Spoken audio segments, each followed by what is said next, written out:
I Yeah, mean, it was a little bit of a sore throat and a little bit of achy joints for Actually, it was four really or five weird for days. me because I had totally my sense of time was totally off. yeah, Like time was in maybe 30 hours in a day instead of 24. yeah. I did feel like I was lightheaded a lot in the sense that I was like floaty, and it wasn't like I was like not perceptually as there as usual. You weren't No, I felt like I was sort of like drifting. Yeah, we were both really out of it for like 2 weeks. 2 weeks. That's Wow. pretty high. Yeah, like we were only sick for a few days, but we had a major lingering effect of like floatiness. Wow. Wow. Yeah, somebody was telling me, and I can't remember who it was, just like in the last 24 hours, that they had it or whatever it, I mean, and that it felt very inorganic. And I think it was this latest one, whatever. I can't keep up. There's so many, you That's the know. one that we got, the latest one. In Yeah, fact, it was like on New Year's Eve or something. That was like Hmm, my second day. So I hmm. ended last year with it, and I started the new year and with we it. got to say, Michele tested because my mom and dad were going to be flying out, and she tested positive. I went on the same day, and I tested negative. I got all the same symptoms she did, but I was negative for some reason. But all the symptoms were there. So, and then the woman, when I was getting tested, said, these tests aren't really accurate." I was like, Well, I mean, when it first came out, people were testing vegetables and they were testing positive. So, I mean, come on. So it is what it is. But yeah, it's good to have y'all on here. It's good "Thanks, to see y'all. nice I It's to see good to you be appreciate too." y'all. on Appreciate Soulogy. y'all coming. Huh? What's It's that? good to be on Soulogy. Yeah. It's an honor to be on Soulogy, actually. I Oh, want thank you. That's to. that's nice of you. And I know you guys. I mean, everybody's been going through a lot. I mean, obviously. I mean, that's just whatever this is, this period or this transition we call ascension or whatever you want to call it. I mean, it has on a personal level, it has the effects it has on us. And everything that it brings, but couples as well. I think people there seems to be some really strong connections arising, and but you guys have been together for quite some time, plus you birthed an ET child, Yeah, and we shared that experience for sure. but and I know that it was what, last year. I mean, I know you've had some, like many of us, some family member or transitioned. I mean, just the things that the human is has to deal with. I know you guys have dealt with a lot of things, and I think that's part of what's coming through on these couples shows is how they navigate everything. What they do, in their own individual way, what they do together, and it's just like I think Morgan got this download in late November to start bringing couples on, along with the other shows. And the download was like, people need to hear about the human experience from an aware couple. And because a lot, there's obviously a lot of connotations out there, twin flames, soulmates, and, we can go right down the list. And I think people have a misconception that everything is always, unicorns and rainbows. And it takes a lot of work. And I think that that's been one of the misconceptions. People think, oh, I met my partner for life and everything's just going to be smooth now. But it's it is, for all the expansion that it offers, it takes something to get that. You don't just get handed that because you recognize the same frequency in somebody that's walking the earth that you happen to come into contact with. But so, having said that, I mean, and you can talk about whatever you want to, but like, how do you take on everything together? I guess in a sense you must, but are there times where you've got to pull into yourself as an individual, and kind of pull your own power back and just have time on your own, or how does that work for y'all? I'm sure we both have different takes on that. Yeah, Mm, actually, I would like to comment on what I think Andre is like. okay.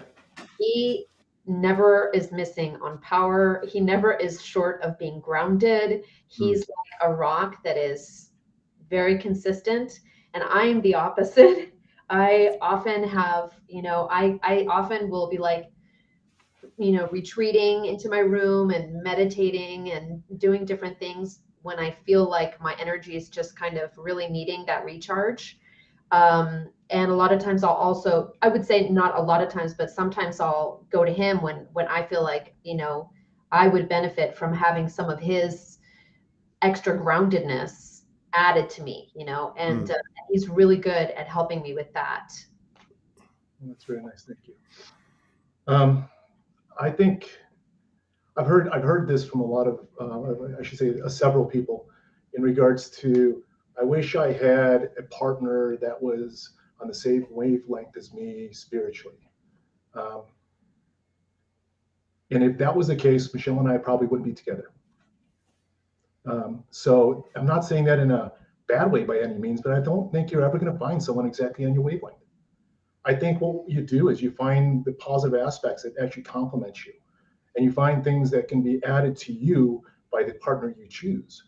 And if they have ability to compromise their direction to match with yours, then you can get the most out of two, because you're not going to have the male and the female being similar, or you're really not picking a male and a female. They're just close, as close as possible, but we are different. We are unique. So when I hear people going for, I want them to be on the same path, well, we're never on the same path. We're on a similar path, and you have similarities, but don't judge that. Judge their willingness to complement you, to add to you, and to be supportive of you, versus them being like me. Right. Or being like you want them to be. Yeah. I'm sure you wouldn't want Morgan to be just like you. No, that wouldn't work too well. So we wouldn't have. No, we probably would have. No. I think my biggest thing with Michele is that she allows me to be me, and I am not the, I'm not the image that I think she's. Or some people, can project certain things. I've got so many faults, and those things, make up a portion of the entity of Andre, and she tolerates those things, and she gets all the good things with it too. Yes, lots of good things. Mostly all good things. Yeah. Yeah, I can, like in the comment with Morgan, like I tend to be, I can get out there, and like frenetic energy, right? And then she has, I guess in a certain way, more of a grounding presence, like the presence itself. If I'm around it, it's like a tuning fork.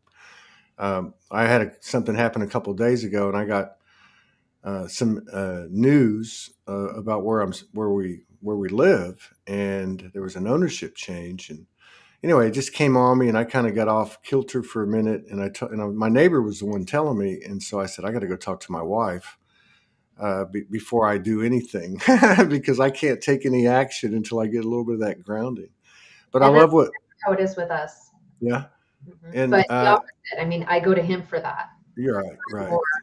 Yeah. So, and I love what Andre said, because there's so much talk about taking my power back, and it certainly has its place in relationships and individually and so on.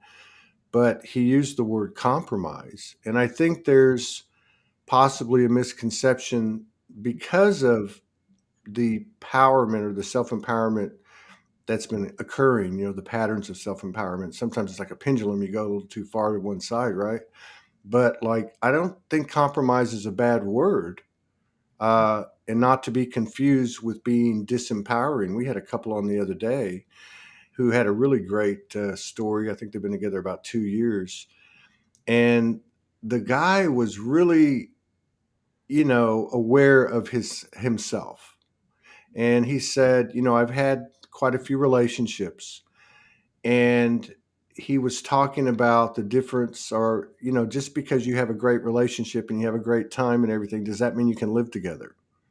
So he had this line that he wouldn't cross, and he would even tell his former partners, "Hey, this isn't going to happen. Everything else is great, and you can stay if you want, you can go if you want." Some did, and some didn't.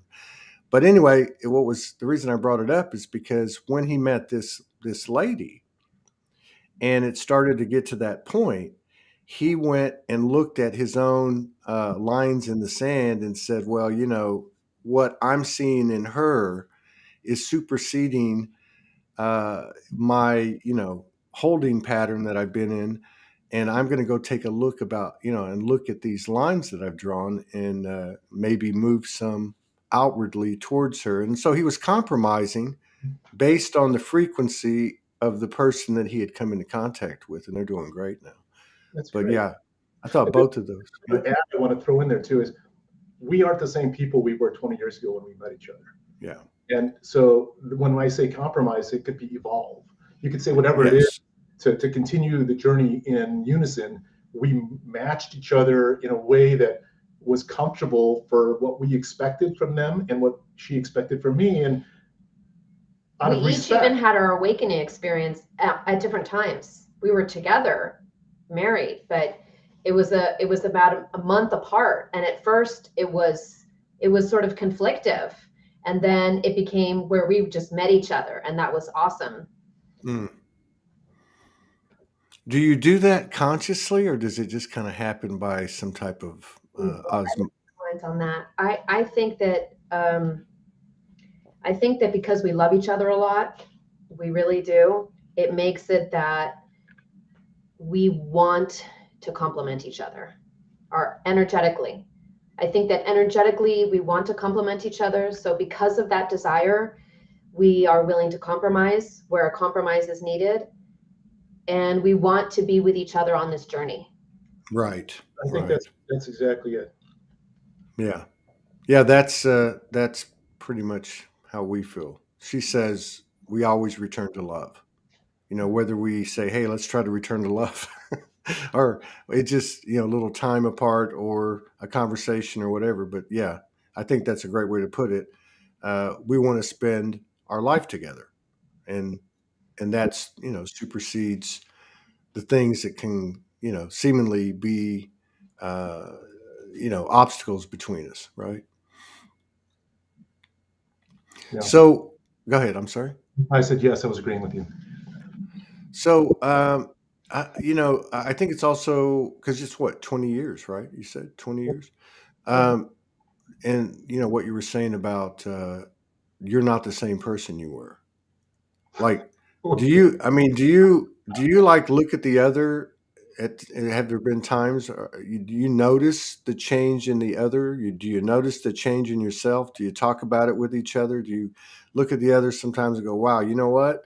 I've watched you just come out of the ashes like a phoenix." I mean, is it something that is talked about openly?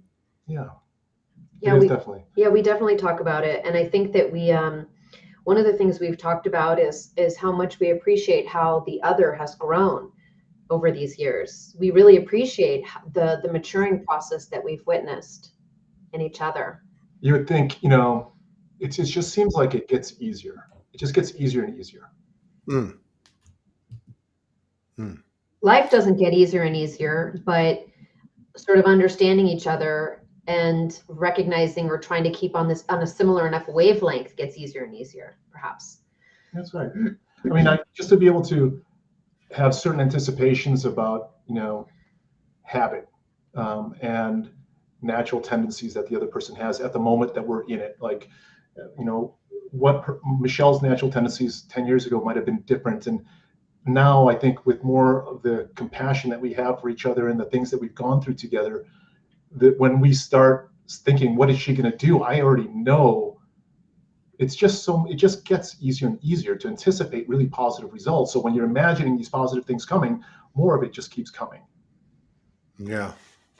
Yeah, I was talking to a brother, and we were talking about our relationships, and it was very similar to that. One of us was saying, or both of us, I don't really know, but it was kind of could be explained like this. I see the same thing occurs over and over, meaning like something that that the partner presents, and we're both like, yeah, and you try this and this and this, and through that process you figure out, or you find the equilibrium, which is basically taking a path that you've not taken before, which I guess is another way to say compromise, right?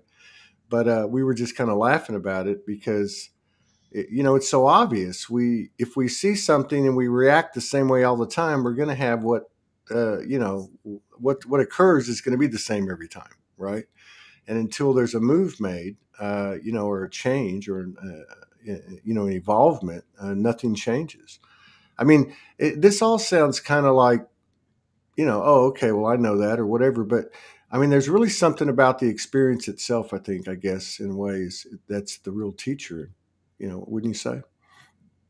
Absolutely. The experience is break that up into like little fractals, like on a daily basis, the experience. I mean, we each trip up in our experience on our path. And, but because we know, even though we don't know exactly what we're going to expect from the other person or from life for that matter, Well, we can always expect support. Yeah. That's one thing that we always, I mean, there's not a moment in my day that if I know something was to start to fall apart, I couldn't count on her to attempt to help me through that moment in which way that she could. I'm not asking for the solution, but the support, any kind of support. And I'm Right. always sure I will always have that. So many people talk about trust issues, and rightfully so, because we've been conditioned in a realm where there's a lot of cognitive dissonance, and so things don't always align with what's being said, let's just say, versus what's being done. But I mean, I would imagine that if you both changed, and obviously, you're both very balanced. We've had you on before. Did you have any thing to work through over the years? I'm sure you did, with trust issues, but can you feel the trust? I mean, was there a time when you were just totally like, I know I don't even have to ask for the support. It's always going to be there. Like at some point where you knew from this point on, or was that always there? No, I've been an addict in my past in different things. Um, and I've stopped those directions that I've had, years ago. But it took a while, I think, for Michele to rebuild the trust Yeah. that I would be a different person from, that point when I was not well.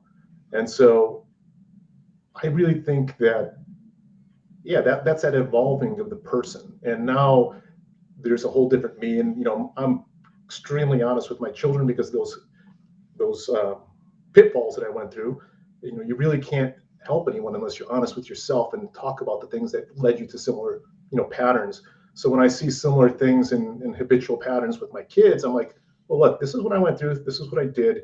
And this is what I have to get to in order to make a change. So I think honesty with oneself is really important, and the ability just to say things that are uncomfortable that might have passed in your past that, you don't want to be, because I'm not that person, Hmm. but I was that person. And talking about it sometimes brings you closer to being in that emotional space. And so you sometimes want to avoid it so you don't have to not even confront it, but even start feeling that vibe again. So often it's avoidance of that, but in dealing with it up front, you're really addressing it and kicking the elephant out of the room. Hmm. Yeah, that's a good point, because we spend a lot of time, all of us, or we have had experience at a minimum of not wanting to face something about ourselves. And many times that information will come in from somebody else telling you that. So that's and I've been feeling this for a while, or understanding this for a while, that the you know it's what doesn't look like rainbows and unicorns, that part of the relationship that's actually become the most valuable, because it's like an alert system or a red flag. It doesn't mean one person or the other person's always right, or right, wrong, doesn't have anything to do with it. It's just about awareness. Do you know you do this? Have you thought about this? And to be able to have those types of conversation is invaluable, I no think doubt. important. It's almost like a checks and balance system. It's like, I mean, nobody enjoys it in the moment, but it's that idea that what is it? Something like I don't know what the famous saying is, but the two of us, like the energy of both of us combined becomes three. And when we're both on the same, supportive of each other, our energy becomes so much more and so much greater that it becomes so valuable to actually sort of have that checks and balances system so that we can, be the best that we want to be for each other. And actually, in retrospect and looking back, the times that I made some significant changes in my life, when I knew there were going to be challenges for me to make, let's say that, when I knew it was something that I didn't think this was healthy for me to really do, whether it was being focused on an extracurricular activity that was taking too much of my time, or whether it was drinking too much alcohol, or whether it was whatever it was. Like when I quit smoking cigarettes, I'll give you that example. I was 32 years old, years ago. So I told her I'm having my last cigarette. Announcing it enabled me to hold true to it more. I was just giving it out to the universe and saying, hey, listen, Michele, this is my last one. I made a commitment out there. And so it made it easier to follow through with it instead of just trying it on my own. I mean, that's the support I get from her. And it might be, some people, why is she bitching at you about smoking? Well, I asked her to. I told her I wanted to quit. That's the support. She's taking on a role that isn't nice. She takes on a role every day now about me and my vitamins. I should take vitamins and it's for my well-being, but I'm horrible at it. But she's going to give me years to my life. He looks at the short term. I look at the long term. Yeah. I'm looking for that gratification, and she's looking for the long term. So I know she wants me around, so that's a good thing. Yeah. Well, it's kind of like the frequency of constructive criticism. I wrote a piece last night because of some things that's been going on, and really about Morgan, and it was just about the value of the people in my life, the people, places, things, the energy, whatever form they were in, that didn't blow smoke up my ass, that would reveal to me, even at the risk of terminating the relationship, be it romantic or not. The value of that's a friend. That's a friendly energy. That's a loving energy that wants the best for you. That's going to be straight with you rather than just tell you what you want to hear. And I think that's a beautiful thing if, or as I've learned, to open up to maybe I don't know everything. Yeah. Yeah. And I think that's what these types of connections seem to be. They seem to be being amplified. Have you noticed? I mean, this has been a crazy 2 years for everybody on the earth. Obviously, everybody's been affected to some degree or another. It's certainly been a dynamic that, I don't know how you could not contend with it unless you're living in a village on a mountain in Peru or something. But, that type of thing. How do you when the changes like that, like, you went through some personal challenges as well, with transitioning family and so on. But like, how do y'all handle that? Do you tend to pull together more? Is it a natural kind of thing? You're at the point now where it's more telepathic, maybe. There's a lot of I think that we just sense a lot of things. So there's definitely that telepathic energy. But I think that he's a lot more grounded, like I said earlier. And so in some ways, I feel like I benefit from having his anchoring, assistance, support. I'm the one that is so much more sensitive in so many ways. And I just go right to him, and and he's always there, She doesn't only, she's such an empath that she'll pick up so many of the communal energies that are out there, and often it's hard to separate those from your own, what you're really feeling versus what is the stress of the environment around you. So it's I'm really practical, and I think that's it's useful for where I'm at right now, and so I can actually talk her through a lot of little things just intellectually through it to help her disconnect and see the more positive aspect of what this stress is for her and what the other side of the stresses, whether it's, the positive aspect that you're getting more of this or you're getting less of that, and things. And actually, I want to say something different, completely different, but about the same thing. He's very supportive of me and my own listening to my own guidance system. So, he knows that I get messages, I receive messages. He's supportive of that aspect of me. And because he's supportive of that aspect of me, it makes it that I'm sort of, I'm stronger on my own, and that I don't necessarily need that extra support all the time because of the fact that I am getting encouraged. Not that I necessarily need it, but I certainly benefit from it, from that encouragement of going within. Yeah.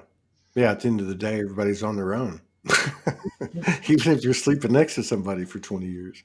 I mean, that element's always there. But you mentioned the third energy, and it's been very prominent in our relationship in many ways, even like say beyond Soulogy. I mean, just like this invisible hand of providence doing things, like there's a third person in this relationship.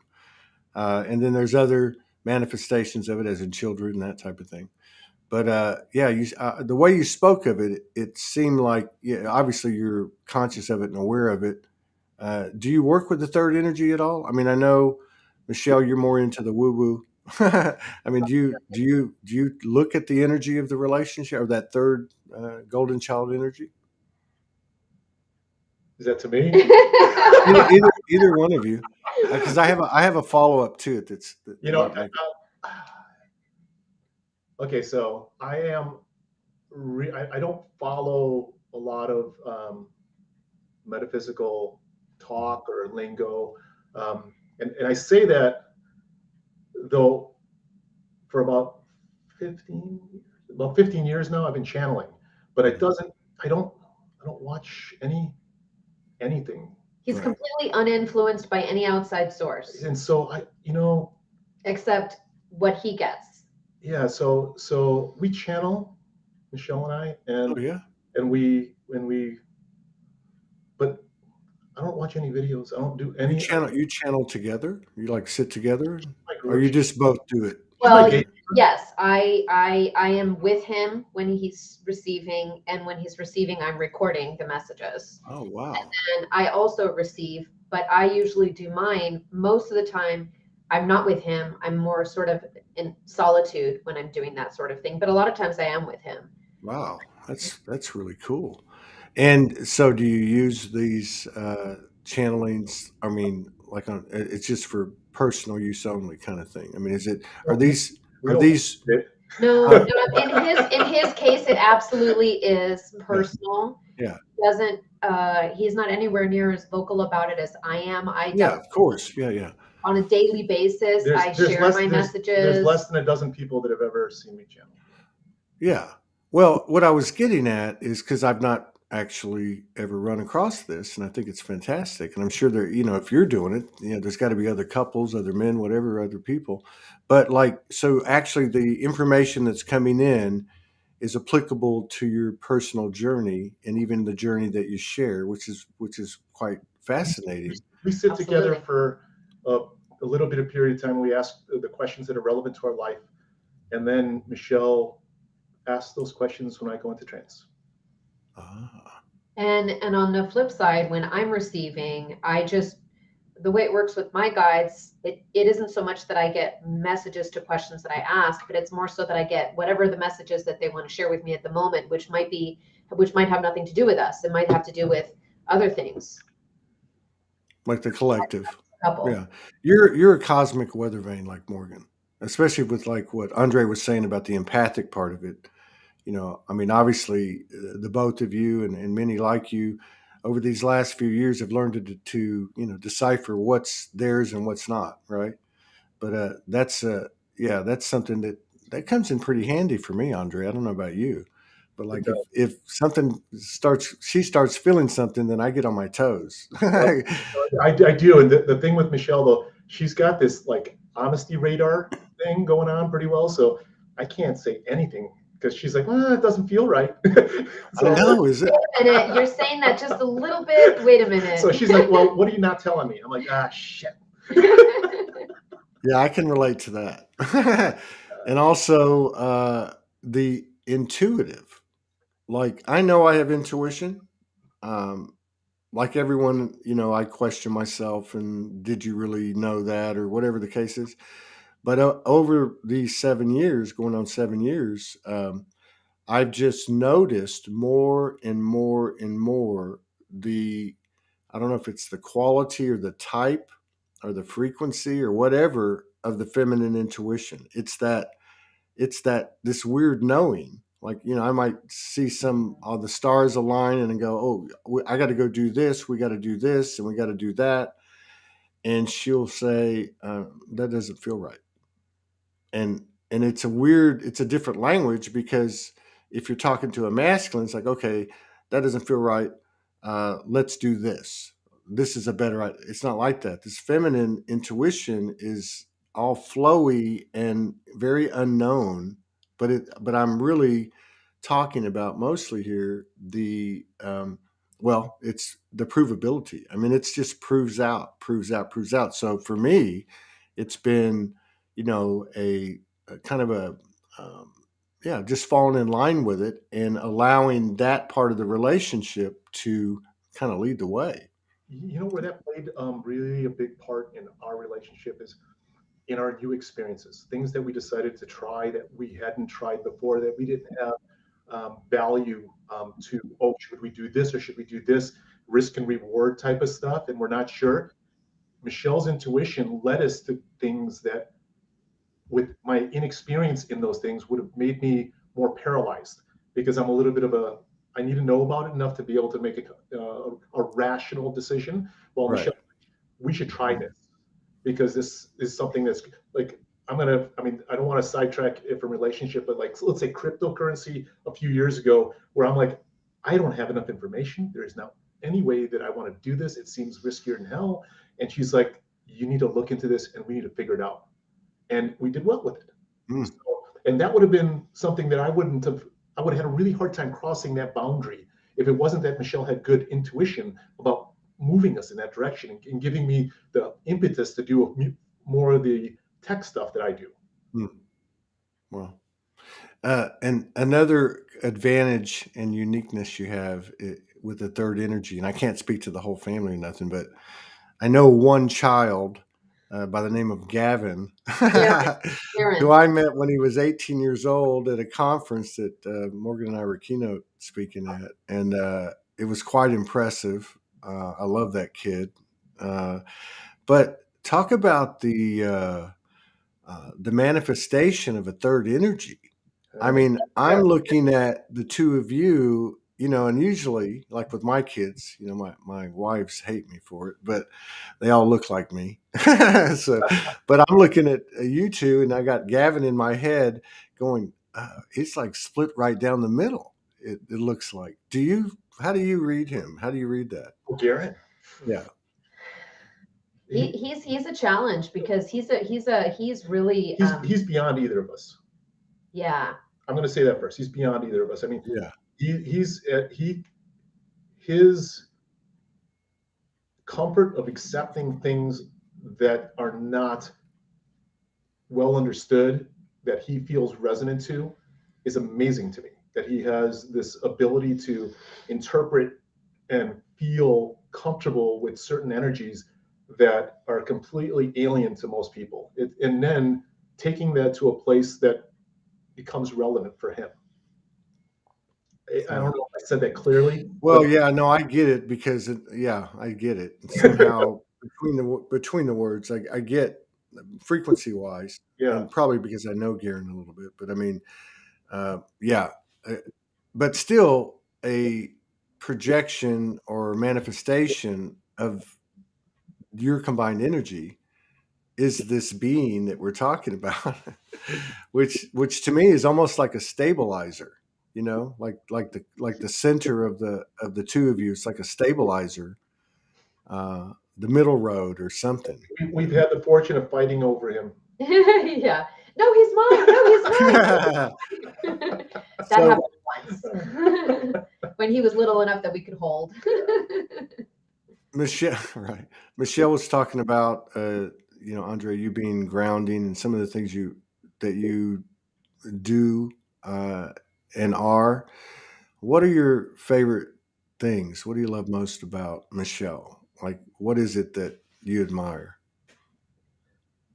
Michele holds to her values and is able to, she doesn't compromise for just appearing a certain way.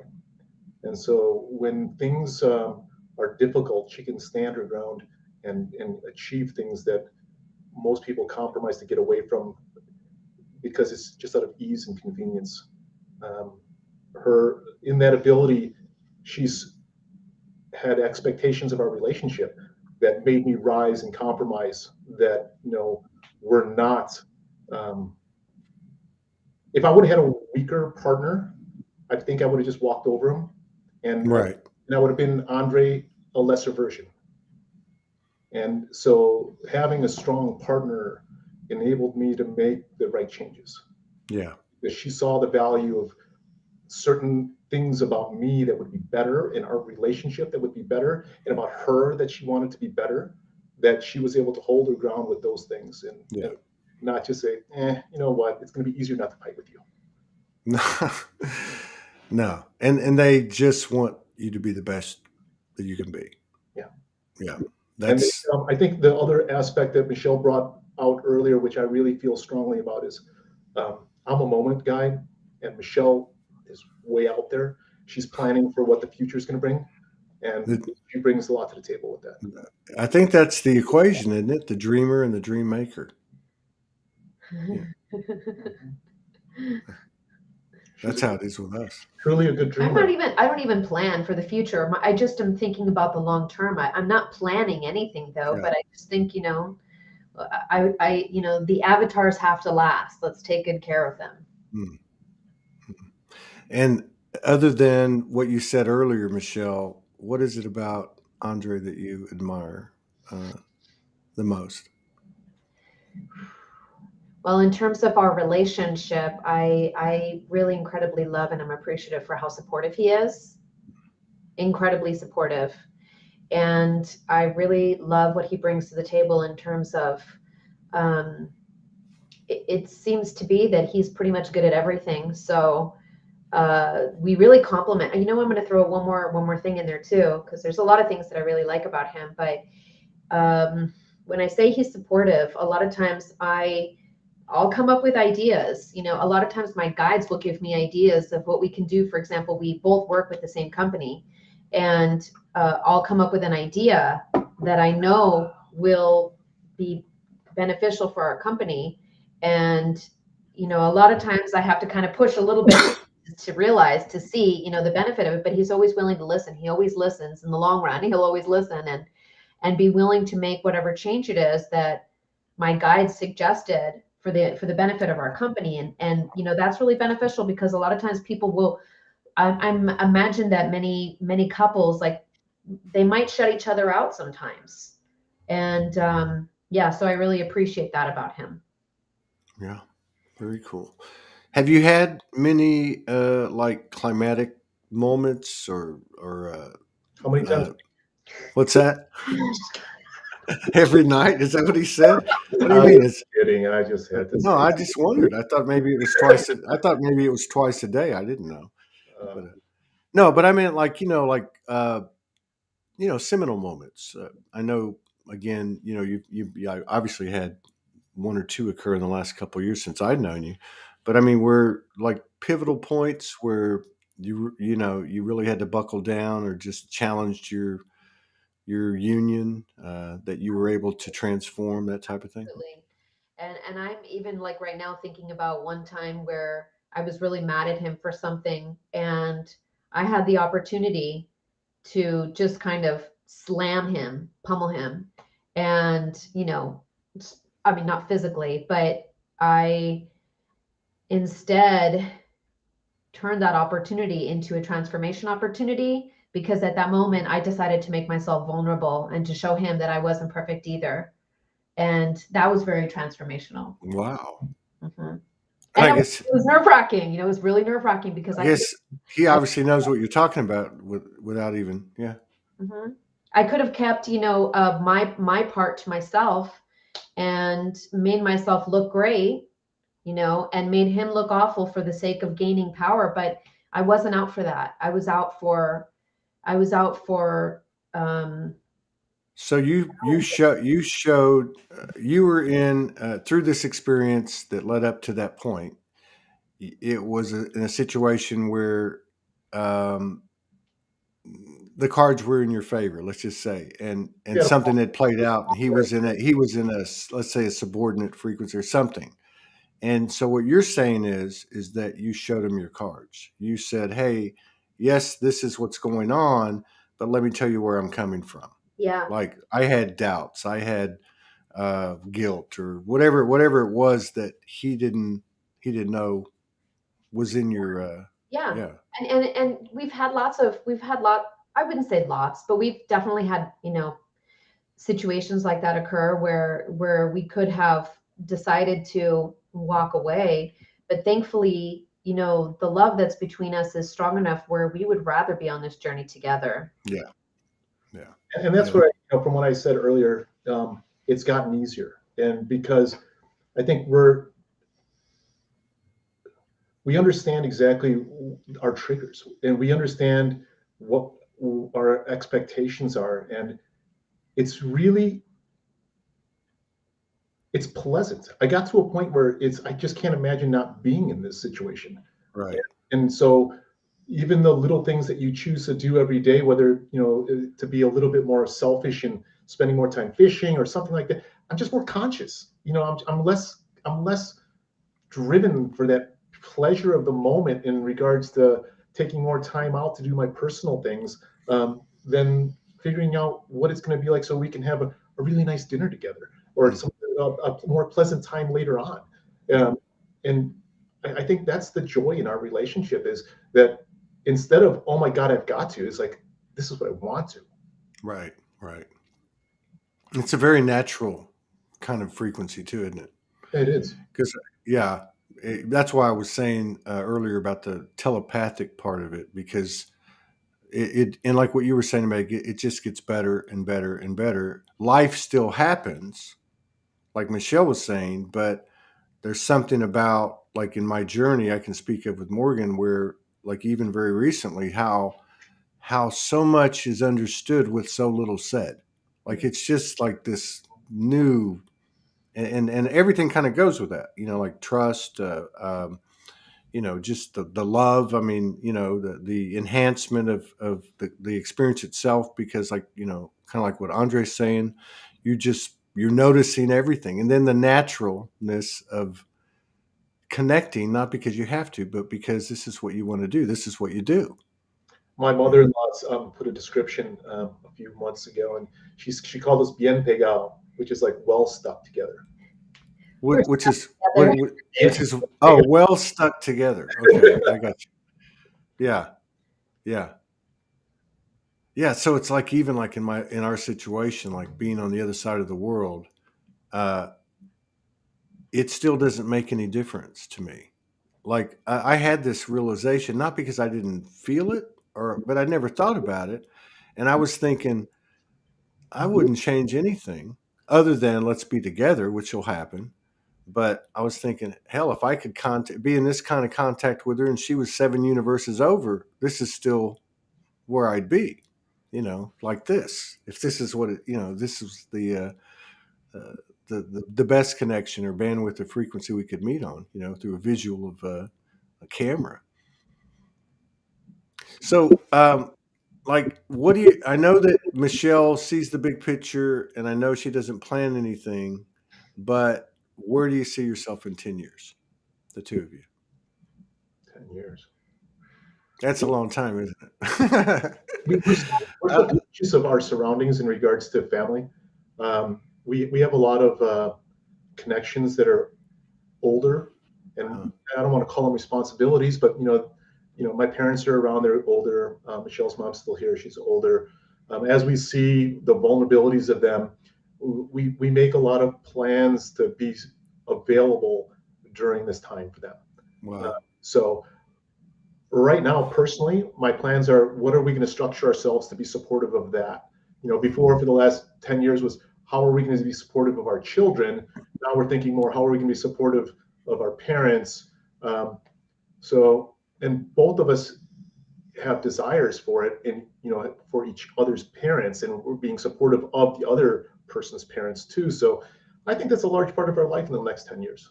And then from there, it'll be easier to visualize something a little different. But right now, I think we structure a lot of our togetherness around family. Wow. You guys are like, I don't know what to say. Like a mic, the whole thing's like a mic drop. You know, what you see is what you get. And, and then of course, overall, the fact that it's real It and is. it's doable. And I think, again, like I was saying at the top of the show, it takes work, but work's not an ugly word, right? I mean, it's one of the things that a lot of people talk about, like in the four agreements. Um, don't take anything personal. Like that would seem to be a very integral part of, uh, a relationship with a nice evolution would be being able to, like I think Andre said a minute ago, we know each other's triggers. We know our own triggers. It just seems like there's not, with that statement that there's not this getting caught up in the trigger, but just seeing for what it is. Everybody knows it and go about and do what you got to do. Um, like not taking things so personal. Does that make sense? There's another tie together that you said about the work, and and there's another quote just saying, find the thing that you're passionate about and it won't be work. Well, become passionate about your wife and it won't be work to keep together. Yeah. Yeah. I saw older, almost like a grandfathery black guy. It was on a video. Maybe I was just, going down one of those TikToks or something. And, you know how those kids will get out there with the microphone, they'll ask people questions. So he says, he goes up to this older black guy and he says, what kind of women do you like? And he says, I only like one. And he says, what do you mean? He said, don't you like different types of women? He said, no, no. He said, and then he said something almost exactly like you said. He said, you find the one and that's all there is. And so, in other words, that's his whole world in terms of his interaction with the feminine, right? It was really, it reminded me of it. That's really sweet. It is. Yeah, I mean, for Andre and I, the wavelength is so. Actually, we're really lucky because we're so compatible, and I know that's the energy between us, and that's the reason why we had that attraction for each other to begin with. We were definitely guided on it big time, and instead of just being like attracted to the physical or trying to make the relationship work only, like it only had a few of the qualities. It wasn't that way at all. It was just that we meshed in so many qualities that the attraction for each other was undeniable, and we didn't. We recognized it. Right. Wow. And what about the word romance? Like, what? Okay, so it might have been in the past. What does he do that's romantic? What's the romantic things that he does? But is there, is there that romance in these new or these relationships as they come into this wider expansion of consciousness? I mean, as we get past the egos and all that, what role does that play? I mean, have you seen a change in that? Is it remain the same, or how does that work? You have to take it. Yeah. Go ahead. Okay, I feel like it's really important for me. For me, it's really important. If he's not being romantic with me, I continue sort of being myself in our relationship, doing the different things that I feel like I need to do and I want to do. But if he's not, holding my hand or hugging me or whatever, I'm like, not so much, we're gonna go to the bedroom now, Kitchen closed. warming up a little bit with a little bit of romance, Yeah, of course. Yeah. Mm-hmm. What are your thoughts, Andre? It's not about romance. When I was younger, is okay. What am I going to do to impress her? And it was more material. It's truly all it is just attention. Yeah. If you just Yeah. if you just focus upon the person in the moment and spend a little bit of time, appreciating them in the moment, Yeah. that's romance. Yeah. Makes it easy too. Mhm. Makes it easy. Yeah. I was cutting up with Morgan till I got off the phone with her, I think around 2. And then I called her back like 3 or 4 times. She's like, "What are you doing?" you yeah, but it's just so natural. I mean, it's not like something you can plan. I mean, it's just, but you're right. I think it's just the allowing it to be uh, what it is and what brought you to the connection in the first place, like you were talking about a minute ago. Like it was there from the beginning, and not letting those, you know, the obstacles or programs or whatever get in the way. I feel like the romance is actually really important. It's really, really, in fact, at different times in a relationship, I've told Andre that I felt like it was glue that binded us. Yeah. Otherwise, we would be friends. Yeah. And that's not the way our relationship. You can be both. You can be friend. You can be a couple and friends with benefits as well. Right? That's best. All right. Hey, I appreciate y'all coming in. It was Todd, really. thanks again. Say hi I to look forward to seeing y'all again. I hope maybe get Come, down to you need to Florida again at some come here time. again. What's that? You need to come and visit us in Florida again. I would like to, especially right now. We had snow this weekend. Ooh. So yeah, I wasn't too. Yeah, there's still a little bit on the ground. It's only about 50 over here today, but yeah, enjoy the Gulf of Mexico over there, and tell Garen I said hello, and we'll have to hook up again with him too soon. And best to you, and best to your family. Thank you very much. Thank you very much. All right, you take care.